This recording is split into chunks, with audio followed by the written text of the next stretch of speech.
શિક્ષણનો અધિકાર સર્વ શિક્ષા અભિયાન અંતર્ગત કાર્ય કરતા કરાર આધારિત કર્મચારીઓએ પોતાના વિવિધ પ્રશ્નોના નિરાકરણની માંગ સાથે કલેક્ટરને આવેદનપત્ર આપ્યું હતું.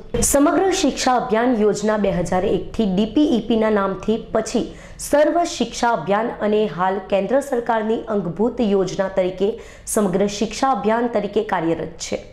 ત્યારે આ સમગ્ર શિક્ષા અભિયાન જિલ્લા સુરતના કર્મચારીઓ દ્વારા પોતાની વિવિધ સમસ્યાઓના નિરાકરણની માંગ કરાઈ રહી હોવા છતાં તેના પર ધ્યાન ન અપાતા આખરે ગુરુવારે કલેક્ટરને આવેદનપત્ર આપી વિવિધ પ્રશ્નોના નિરાકરણની માંગ કરાઈ હતી. મારું નામ સંજય રાવળ છે.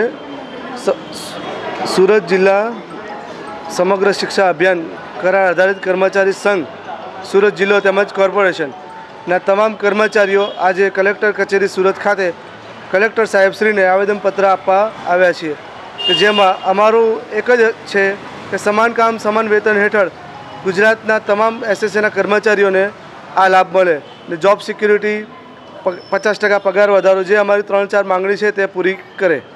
બીજા રાજ્યોમાં જેમ સર્વ શિક્ષા અભિયાનના જે કર્મચારીઓને જે લાભ મળે છે તે લાભો ગુજરાતના કર્મચારીઓને તે લાભો મળે તેવી સાહેબશ્રીને અમારી નમ્ર વિનંતી છે. સમગ્ર શિક્ષા અભિયાન સુરત તેમજ કોર્પોરેશનના 150થી 200 લોકો છે અત્યારે કર્મચારીઓ છે. બરાબર. કલેક્ટરને આવેદનપત્ર આપવા સમગ્ર શિક્ષા અભિયાન યોજનાના કાર્યકરો મોટી સંખ્યામાં હાજર રહ્યા હતા. Bureau report, Surat. અમરોલી પોલીસે ડુપ્લિકેટ 2000ના દળની નોટો સાથે 2ને ઝડપી પાડી લાખોની ડુપ્લિકેટ નોટો કબજે લીધી હતી. અમરોલી પોલીસ મથકનો સ્ટાફ પેટ્રોલિંગમાં હતો ત્યારે પોલીસે અમરોલી ન્યૂ કોસાર રોડ રજવાડી પાર્ટી પ્લોટ પાસેથી 2000ના દળની ડુપ્લિકેટ નોટો સાથે 2 ઈસમો ઈશ્વર કાકડિયા અને અંકિત લાઠિયાને ઝડપી પાડ્યા હતા. અમરોલી પોલીસે 2000ના દળની 43 નોટો સાથે પકડાયેલા બંનેની પૂછપરછ શરૂ કરી હતી અને તેઓના નોટો આપનાર મૂળ પાલીતાણાનો અને હાલ કામરેજના વેલંજા ગામ ખાતે રહેતા પ્રવીણ ચોપડાને વોન્ટેડ જાહેર કર્યો છે. પોલીસે પ્રાથમિક તપાસમાં ડુપ્લિકેટ નોટો કેવી રીતે લાવ્યા અને ક્યાં આપવાના હતા તે દિશામાં તપાસ શરૂ કરી છે. અગાઉ પણ પૂણા પોલીસે ડુપ્લિકેટ નોટો સાથે એકને ઝડપી પાડ્યો હતો. Bureau report, Surat. 8 માર્ચ વિશ્વ મહિલા દિવસને અનુસંધાને સશક્ત નારી સશક્ત દેશ અંતર્ગત સુરતમાં વેટરન્સ ઇન્ડિયાની મહિલા વિંગ દ્વારા સશક્ત નારી દિવાલનું નિર્માણ કરાયું છે, જે અંગે પત્રકાર પરિષદમાં માહિતી આપવામાં આવી હતી.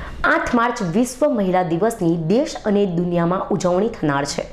વિવિધ ક્ષેત્રે નામના મેળવનાર મહિલાઓનું સન્માન પણ અનેક સંસ્થાઓ દ્વારા કરાય છે. ત્યારે સુરતની વેટરન્સ ઇન્ડિયા સુરત સંસ્થાનની મહિલા વિંગ દ્વારા પણ આ વખતે અનોખી રીતે મહિલા દિવસની ઉજવણી કરાનાર છે, જેમાં મહિલા દિવસને લઈ એક સશક્ત નારી દિવાલનું આયોજન કરાયું છે. સશક્ત નારી સશક્ત દેશના નારા સાથે આ 3D દિવાલ દ્વારા ભારતની સેના જેમાં જળ, વાયુ અને ભૂમિમાં વિવિધ મોરચે પોતાનું નામ રોશન કરનાર મહિલાઓને બતાવાશે. તો આ દિવાલ બનાવવાના ઉદ્દેશ માત્ર સુરત અને ગુજરાત નહીં પરંતુ દેશની દરેક મહિલાઓને પ્રોત્સાહિત કરવા અને મહિલાઓ દેશની સુરક્ષામાં પુરુષો સમકક્ષ હોવાનો સંદેશ આપે છે. આ દિવાલનું વિશ્વ મહિલા દિવસે અઠવાગેટ વનિતા વિશ્રામ સ્પોર્ટ્સ ગ્રાઉન્ડ ખાતે અનાવરણ કરાશે અને સાથે એક કાર્યક્રમ પણ યોજાશે તેમ પત્રકાર પરિષદમાં જણાવાયું હતું. વધુમાં વેટરન્સ ઇન્ડિયા સુરત મહિલા વિંગ સાથે આ કાર્યક્રમમાં અખિલ હિન્દ મહિલા પરિષદ બૃહદ સુરત શાખા અને સીસા સિક્યુરિટી સહભાગી બનશે. Bureau report, Surat.